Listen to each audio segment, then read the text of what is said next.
Hello, workmates. Welcome to Work and Talk in PH, your go to podcast for lifestyle insights, career convos, and real estate realness, where chill convos meet real life lessons because hashtag it works.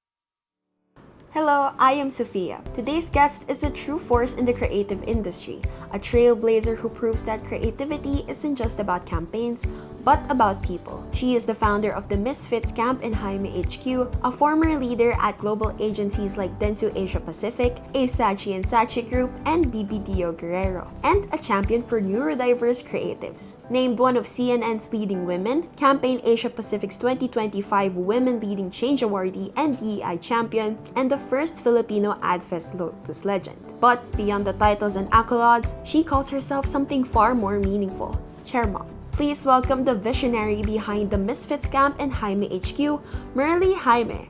Thank you for joining us. Many know you as an industry name, so you held top positions working in Dentsu and Sachi and Sachi Group. Now you have your training camp for the neurodiverse, the Misfits camp, and an advertising agency, Jaime HQ. Can we ask what inspired you to open the Misfits camp? Okay, so it's been a long journey actually. It's been 3 years already. So after, let's say, 33 years in big agencies, advertising, I even founded my own, acquired by a big network, which is Dentsu.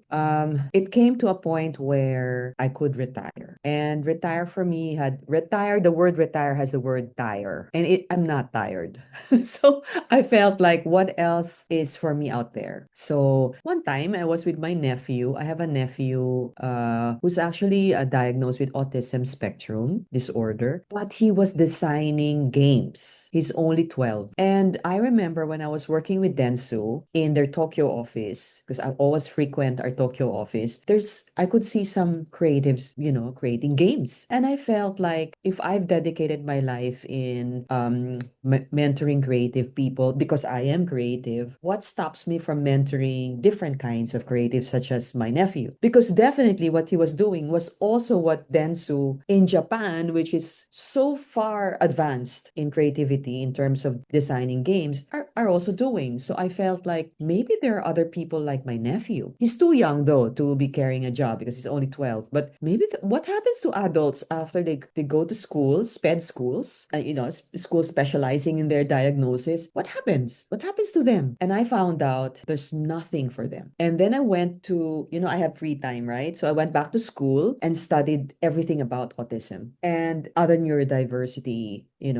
disability. And I found out a huge percentage of these people are creative, have creative skills. So if I've dedicated my life to creativity, mentoring, training, and also myself creating, what can I do to preserve and save and push creativity in another way? So that's when I started tinkering about what if I create a space, will they come? I don't know. You cannot advertise these kinds of things because their parents are so protective of these kids and they will not just simply trust someone who's no experience in this whatsoever. But I said, what if I just bridge the gap from school, whatever they are when they grow up, from school to a job? So I wanted to take in adults who are already finished because I know I'm not an expert, I'm not a doctor, I'm not a behavioral therapist, so I won't have the skills to train them in any other things but creativity. So I opened this creative school of, probably if you are creative and you are neurodiverse, come to me, let me assess your skills and talents, let me hone it, upskill you, and maybe there's a job I can pair you with. So eventually, the whole purpose of the Misfits camp is really to give sustainability to lives of neurodiverse people, especially when after getting some of them, their parents are telling me the biggest worry in their lives, what happens when we're gone? So that was really but it wasn't that, I may be sounding like it was easy, but it wasn't, because when I was telling my husband about this idea, he goes, just build it, they will come. I built it, no one was coming. And I started like, probably have friends who knows what I was doing and they just spread the word. And then I got a call or two, but took me a while to convince the parents. One, two, now they're 40. It's really nice to hear. So with that, I want to ask with regards to the name of the camp. So when you were building like the Misfits camp, why did you choose Misfit rather? So how are you training the industry to see neurodiversity not as disabilities, but as unique creative filters that can enhance a brand or a company. You asked me a very good question because misfit could be a negative word. And the first thing we had partner doctors. Okay, when I started it, I had consultancy. I consulted with a lot of doctors, and they said, Merlee, why don't you name it as we fit or I fit? So I liken the idea to me being creative. Being a creative person, I have so many experiences where I never fit. The way we dress up doesn't really fit a corporate world. The way we talk, the way we joke, the way we do things. Sometimes I'm looking at you, my husband's complaint is I'm sometimes looking at him, but he knows I'm not listening. My mind is working on a campaign. So I'm not actually like there in the room with him. My brain is somewhere else. So I know the quirks of being a creative. So when I saw the ad of Steve Jobs, where he showed all the brilliant geniuses in this world, Picasso, all of them, and he calls them misfits in the ad for Apple. I got the sense, oh my God, I belong there. I feel the misfit word may be negative to normal people because of its connotation, but to creative people, it is actually something that we're happy with. It's actually like a compliment. You're a misfit. Thank you.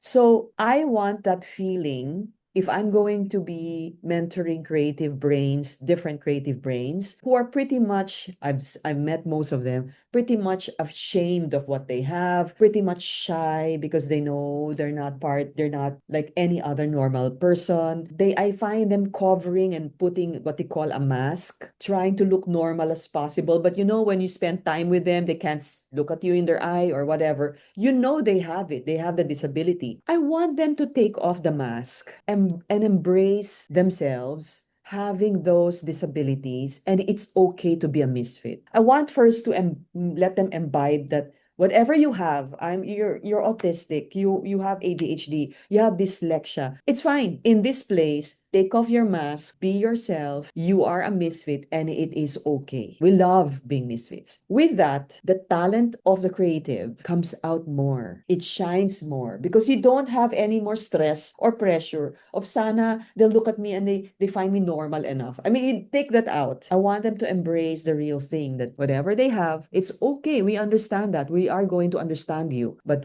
we are here to bring out and make you shine as a creative person. Once I explained that to parents, once I explained that some parents didn't like it at first, once I explained it to everyone, maybe it's a left field of looking at this thing, but I'm creative, so I wouldn't take it like Merlee just got come up with a safe name. Of course we rebel about that. No, I rebel. So I like something that people will talk about and make us take a second glance at our shop. What is that? And then they dig deeper and be curious. If I made it as simple as safe as I fit, we fit, first and foremost, we don't, and that's not the truth, then how the hell am I going to explain that to the neurodivergent? Yeah, I guess it does sound better as the Misfits. And I'm glad that it was more of leaning towards the like artists. Yes. Yeah. Yes. So I from what I've heard or from what I listened to in your talk before, your graduates from the Misfits camp, they transitioned to your newly established advertising agency, which is Jaime HQ, if I'm correct. So it's kind of it's your advertising agency that further fosters your students' talents from the Misfits camp to, let's say, a real world creative agency. So Yes. what was it established with the desire in mind to host a more diverse group of people working behind brands or working behind advertising agencies? Well, yes, but they are not diagnosed. Okay, so let me explain that because all my 35 years in the creative business, now that my eyes are open to neurodiversity, I could swear I worked with a lot of them. In fact, I may be one of them. So when I look back now, I could distinguish like this person was like that, this person was like that. So we do have a lot in the creative industry, but either they were not diagnosed because we were not really into this space before, or we just didn't understand what we were having. And if We did. We tried not to talk about it because we might be judged. And I know for a fact that one person was applying for a job and just looking at their skills, his skills, he was about to be hired. And then he disclosed that he had ADHD and he never heard from the company again. So there is something about that kind of stigma now. So in the past, maybe we didn't know what we had, but we were striving and coping with the creative work. Today, when you're diagnosed, should I be quiet about it because it might create a stigma and I might not get anywhere? People might get scared of me, or you find a place where it's embraced. So what happened with me is while I was really happy with the Misfit scam, but the end goal was to hire. But I know also the industry may be afraid to hire if there is no previous success story. You know, it's not easy to say na, hire mo na, magaling naman sumulat or something, or mag-drawing. But I don't know. Yes, that person can probably, come up with the output, but I don't know if he or she will be safe in the environment with people not knowing, people not educated enough, and everything else. So I had to come up with a solution for that. And also, being a professional all my life, I could not live with donations alone. The Misfits Camp was a non-stock nonprofit. It still is. And just asking for donations to live, it's really hard, to be honest. I mean, you can't just wait for donations. So what I thought was maybe create an agency that is a social enterprise. When you say a social enterprise, it is created to help someone else, to help. A good example was this, this bottled water in Starbucks. What do you call that? A hope in a Hope. bottle. Hope. Okay. Every time it says in the bottle, every time you drink that water, it creates, you help put up classrooms somewhere else. Okay, it's the same thing. Create a social enterprise agency that helps fund the Misfits camp. So I don't worry about that. It continues to grow. But the agency is something I'm very comfortable with, so I can work again. Same time, it can be the first workplace of someone I want to test if they could handle the load. So today, I'm happy I have one who is now a regular employee, passed through all the tests, all my checklists, nakakayanin niya. And the beauty of this is she just got a design approved by a client who doesn't know who designed it. So I do not say, ayoko ng pasang-awa. So I don't say na who designed which one. So I have a team here who are neurotypicals, and I just let them work with them. And when you present, you don't know which work was worked on or created by a neurodivergent. And hers was the one that got approved. So for me, those are little wins. Little by little, little step, I would know if they would survive our world. Um, so let's like circle back to the stigma faced by neurodiverse creatives. So when they join your camp, do you like hear them like talk about what usually are the common things they have been told regarding their potential that you have to, let's say, help them unlearn? This is the funny question because when I talk to them, people with autism spectrum are the most innocent. So maybe some people talk to them about that way, but they don't really, it doesn't matter to them, okay? On the other side of in their other side of the room are people with ADHD who are very, very sensitive. Okay, whatever you tell them might mean something more. So you watch the words that you say to them. So when I say this, I cannot say all of for the neurodiverse that they do have same reactions to people what people say. So probably people told them about their potentials because sometimes when you're an artist without knowing whether you're autistic or not. I have here this girl who's won the best artist in Tokyo. She's with autism. She doesn't even speak a word. I love her to death. She has a big painting on our lobby. So I guess if I'm a normal person looking at her work, wow, grabe the potential. But if you meet the artist, you don't know how to talk to her. She doesn't speak. She's just very friendly. She smiles a lot. She just works and works. Give her a wall, paintbrush, and acrylic. She'll make a mural in a few seconds. So I'll be wowed. But I don't know if people would just come up and say things to her because you don't know how to communicate. With ADHD, probably when they write, they're so deep in their writing. People or teachers would probably say, wow, what a beautiful piece. But then, if you do not understand them, you will see the weakness in everyone. The one, even if she's one in Tokyo, How do I speak to her? She doesn't even talk to me. Maybe a weakness. The other side, they're deep. The next day, are they're absent. You don't understand why the commitment to work is not there. Because with ADHD, they put all their efforts today, tomorrow, that might have drained them. I don't know where their mind is. If they're not in the same space. So unless you understand them, I don't know how people would say things to them. It can hurt them, it can encourage them. So it really, really does matter if the people around them are very supportive and loving. That's That's true. yeah. Yes, that's true. So, let's move on to, I saw in your LinkedIn that as even in your position as in or rather in your position in the Misfits camp and then as well as in Jaime HQ, your position is listed as Yeah. chairmom. So it's such a it's a really cute title, like rework title. And I want to ask if when did it start? When did they start that people called you with that position title, and how was it coined? I coined it. It was long ago, ever since I founded my own agency. So that was like 2005. Really old.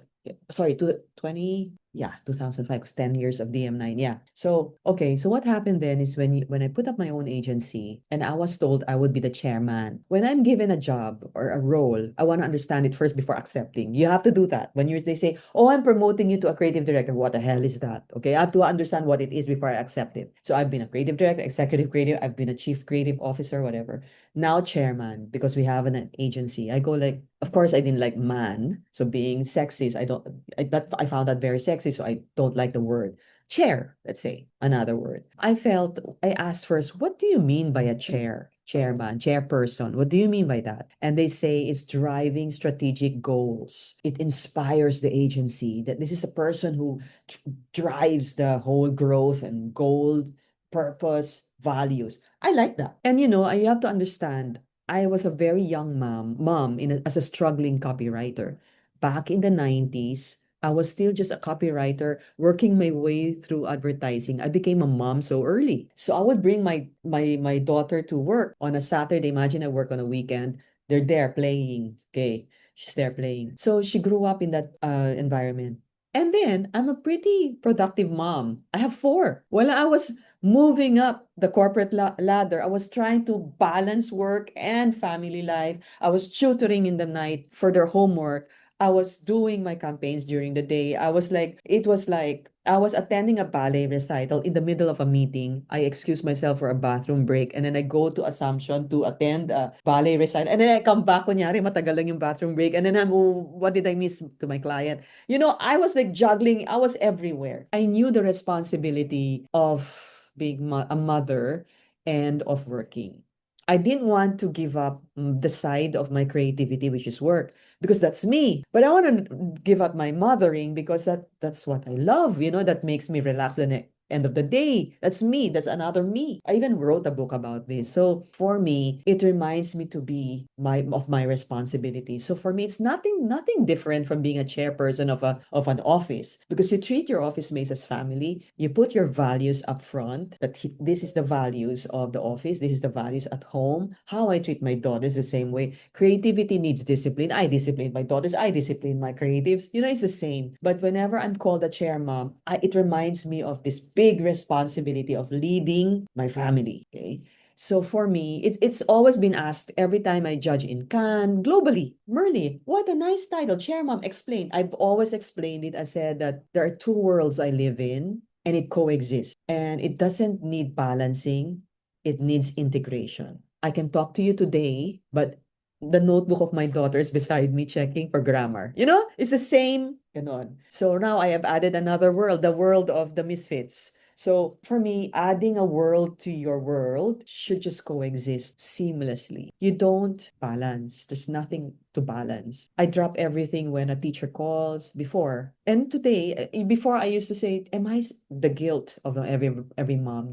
Am I spending too much here to here to here, right? Today, all my four daughters are in the creative field. They're all working already. And if they really hated me for being such a busy mom, they wouldn't probably touch my industry. But they're doing very well as creative people in the creative industry. So I feel I'm happy that they are in that space and they could be chair moms later on. So I feel that's a guide more than a title. Yeah, so that's really nice to hear that you've set an example, not just in the industry, but also for your family. It's really, Yeah. I think it's very, your insight with regards to balancing, or rather integrating the two worlds is very insightful for me, even like now, especially now that, yeah, I'm having two worlds currently. So, I want to ask, well, what was now you've had we've been it's been mentioned that you've had titles, you've had accolades, and you were awarded as a Lotus Legend, the first Filipino to do so.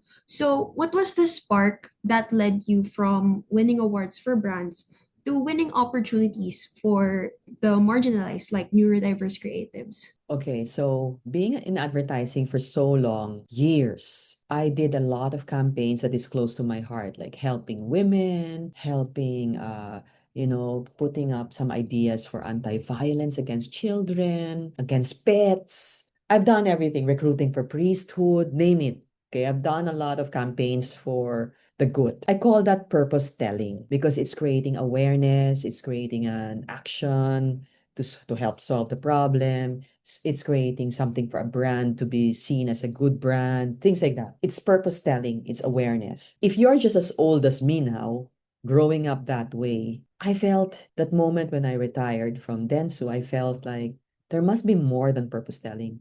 Maybe about it's about time we do some purpose doing, okay? Doing, as in you yourself doing it, not just a campaign, throw it out there, let it air on film, let people see it, etc. What can we do? So I felt that question to my husband about what if I build this and he goes build it and they will come with neurodivergent. It's one of those little things that I've been wondering all along. What if I do something for them, you know? And I didn't know if it will last for a year or so. I didn't know if it needs a place, a literal place, or is it, but I found out they can't do virtual. So I needed to build a place, find a place, small first. I even went to IKEA, for example, and asked IKEA, can you design it for me in a very like neurodiverse way? And they were challenged. And I let people challenged in the purpose doing, with me. I even challenge people who join me. Do you have the same passion for it, etc.? So it's doing. I guess it's a moving up. I think when I'm older again, I want to do some purpose living. I'm not yet there. Today I'm still purpose doing. When you say I guess purpose living, you're living the life of your purpose. I'm not yet there. Today I'm just doing things for them. I'm helping them with whatever I can. So I guess I just have this thing in my mind that I just want to progress. If you know anyone who knows me pretty well, really well, they describe me with one word, and that is restless. I don't know how to rest. As I told you, I can't retire. So I move. I have to be on a progressive stance. I move and move and move. If I feel I've already done my purpose here, I move to the next, to the next, to the next. I've been a very uh like also a very strong feminist for a while. I fought for women's rights, for breaking glass ceilings left and right, etc. And then I found another niche, creative, because I'm creative. Women is broad. This one is just creative. Even with neurodiversity, did you know that women neurodiverse is different from males? So I'm also trying to come up with what stops them, so their own insecurities, sensitivities are different from male neurodivergent. So all of this, I'm getting my curiosity into this, and I'm trying to dig deeper so I can solve more on this. So I'm like that. I'm restless. I can't relax. I move, move, move. So at least I know I'm purpose doing. Really, that's where I am today. So now we're down to our last three questions. So now being a purpose driven, no, being purpose doing rather. Mm. So with um like the industry now and diversity, equity and inclusion being not all but like being treated as more of a checklist. So I want to ask, what is your pitch on how, or rather for how a more inclusive workforce can directly adopt uh, the diversity, equity, and inclusion as more of a departmental framework. So, what is your pitch? I think the first thing before before you, right now, you hire people and you find out they're neurodivergent. And then they try to put a band-aid to that, how to deal with them the short way. I think coming in, let me borrow this Peter Ampe's line of great minds think unalike. Okay. You have to be a believer first that great minds who are different from you are welcome in the company. Okay, you have to be a firm believer of that first. I used to say, if you to HR before, if you're not even when you're divergent, when you hire, don't hire if you're from Ateneo, hire all the Ateneans. Then you get the same thinking, the same culture, the same. When I'm an Atenean, I hire from everybody else, from a UP, from FEU, because you want to see the contribution of different things, different thinking to you. So you hire your weakness, right? So it's the same. You have to be open in hiring or opening your company to different minds. You have to be open. That's one. And in the era of AI today, we are so scared. Oh, it'll take over our jobs. The more safe you are in thinking, the more sane you are. Let's say I have five Athenians. I'm sorry, I'm not going to use Athenians. Oh, I'm probably a Lasalite, and all the Lasalites are already the same. That's the danger. If you're all the same, you don't need the same. That's more dangerous than having AI. Okay. So for me, you have to see all the inputs of everyone and the contribution and the advantages of having the differences in your company. You have to believe that before we even get into a neurodivergent discussion, because sameness is being safe. It takes courage to open your company to being different. And then eventually, you need to be so open mind, open heart first about neurodiversity. And then in the end, also include the core values. We have on our door a core value of inclusion. You have to be putting in your core value that you are inclusive so that everyone who gets hired, what's that? You explain. It's not like, we have a neurodivergent. Uy, we have to be inclusive. Di pa rin ganon. It has to be a formal way. Next one, I don't like the word accommodations, but in the world, they say when you have DEI, you have to have accommodations in place. Accommodation sounds like special treatment for me. I don't like it. Maybe you can reword it into have inclusive practices in place or um, support practices. I don't know. Maybe rename it that they won't feel like they're specially being treated. Okay. It's more of being inclusive. Then be educated. Educate everyone of what it is. The problem with neurodiversity, it's invisible. It's not like I'm in a wheelchair. Ay, naka-wheelchair siya, maglagay tayo ng ramp. Mm. Or, ay, bulag siya, so hindi natin siya pwede ilagay dito. Ay, deaf siya, so hindi tayo pwede, kailangan marunong tayo mag-sign. Di ba ganun siya? Because it's seen. Neurodiversity is invisible, so you don't know if the one beside you is. So Mm. that's a problem. So you have to be educated so you can spot. You can sort of think. You can sort of evaluate on your own as an employee. Palagay ko ADHD, may ADHD to. Alam mo yun, it has to be like that. So education for the whole company is important. Then be an advocate. Being an advocate in each one is an advocate. My gosh, everyone would be feeling so much, support from everyone. So I feel that those are the little short, but a few guidelines that maybe companies could get into. Yeah. So next is, how do you think now with regards to, like, let's say an agency's creative output, how do you think having a more inclusive workforce improves that? Like, with the guidelines in place now, how do you think it'll work in an agency setting? For an agency, it's no different from having a different creative in your team, okay? But imagine if the brain is totally different from yours. Same as, let's say, all of us sees a red apple and then one comes in, what if we make it purple? Huh? Di ba? Ganun lang siya. But eventually, purple apple coming out suddenly is because someone just said it. Okay. Yeah. I feel agency should be open because there is a different perspective always. You'd welcome a different perspective. What if we use this line? No, what if we use this? You'd always open your mind to, oh nga no, mas maganda yan. Or like what happened to our here, si Cheska. Everyone was working on a run. Our client will have a run in October.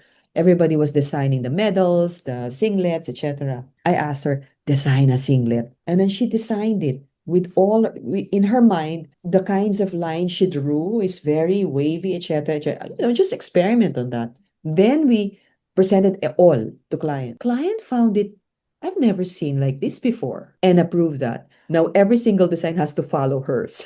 So for me, it always opens up to a newer thing, fresher way of thinking, fresher work, which is good for any agency. So that's the advantage talaga that every agency should see. That's nice. So now, for our last question, I want to hear your thoughts. So, if a neurodiverse creative felt more limited than empowered in this demanding industry, what could you tell them in order for them to break that barrier that is limiting them? For me, I can ask for the barrier or I may just observe and move on. Okay. I can just say, be ambitious. Just like any of us, be ambitious. Ambition is not a bad word. Ambitious is just like you're putting a high dream that you think you can't reach. There's nothing wrong with that. I don't know why people with ambisyosa yan becomes a negative thing. For me, I'm a very ambitious person and I want every neurodivergent on the other side to be like that. Don't let anything stop you. If you feel that I cannot speak, well, we found out we text you and you understand. So we'll text you. There are many things of ways. So be ambitious, surround yourself with supportive people, yung hindi negastars na you can't do that, you can't go out, you can't. What I love about Misfits Camp is I put it in the middle of Makati. At first, they were brought in by their yayas or their family. Today, they take P2P. So you progress them. Dati hindi marunong, ngayon marunong na. And they're barkadas now. Dati, miss, my only friends are virtual. What? Growing up, you never had a hand to hold, a shoulder to cry on? None. All virtual. Now, there are barkada. So little by little, you make them feel human, just like any of us. May romances pa nga eh, which I love because that's natural, that's normal. But you see, for me, there's should be nothing to stop them from getting what they want for as long as the right people are supporting them on the side, cheering them on. So I just tell them, what is your dream? Okay, together, let's try to achieve it. Ganun. I feel we have creative paths in our lives. Theirs might be different from ours, may not be straight, might be curvy, but there is a path. Who said there was no path for them? So I feel like it brought me to tears when I saw Alisa Liu wins Olympic gold in figure skating, and you look how she was enjoying herself, and she has ADHD. I feel like just listening to her story. She at 13, 15, she was winning, but with all the harshness around her, then she stopped. Then on her own terms, she went back. Sabi ko nga, I love seeing someone who's not skinny thin on ice. And yet she won gold, and with that hairstyle, etc. So being yourself, there is a way. So I feel that might not be, that's a different kind of creativity, but she reached her dreams, her way there. That's I witnessed the win and it was really nice to see her, and as well as her hairstyle, it's very eye-catching. It's very Yeah. so cute. So that's the end, or that's the last of our questions. I hope everyone who will be tuning in can be, help be an advocate and be moved by your insights and what you've done, and also lead a purpose doing life. Thank you for today's conversation, which reminded us that the future of creativity isn't just about bigger ideas. It's about wider perspectives. Through the Misfits Camp and Jaime HQ, you've shown us that when we make space for those once labeled misfits, we don't lower the bar. We raise the standard. From leading global agencies to building safe spaces for neurodiverse and deaf creatives, your work proves that inclusion isn't charity but creative advantage.